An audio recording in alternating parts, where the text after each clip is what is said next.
खबर शामिल करते हैं फैसलाबाद से। हमारे ब्यूरो चीफ सैयद अहमद रजा शाह की रिपोर्ट के मुताबिक समुद्री शहर में मुकम्मल लॉकडाउन अमल दरामद करवाने के लिए असिस्टेंट कमिश्नर समुद्री फैसल सुल्तान साहिब खुद विजिट कर रहे हैं। किसी किस्म की कोई दुकान नहीं खुली, अवाम भी मुकम्मल मास्क इस्तेमाल करी है। बगैर मास्क SHO सिटी समुद्री आय फारूक ने खुद बाजारों का विजिट किया और गिरफ्तारियां की। SHO सिटी समुद्री ने कहा कि हुकूमत पंजाब के फैसलों पर अमल दरामद करवाना हमारी जिम्मेदारी है।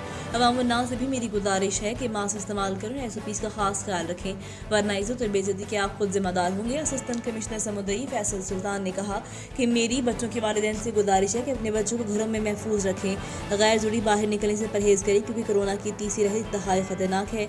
तमाम शहरियों दुकानदारों से कहा गया कि हुकूमत के फैसलों को नजरअंदाज मत करने, वरना जेल की हवा खाना पड़ेगी। कानून सबके लिए यकसा है, अमल दरामद करवाना इंतजामिया की जिम्मेदारी है, लिहाजा SOPs पर अमल करें। एक अच्छे पाकिस्तानी शहरी होने का सबूत दें।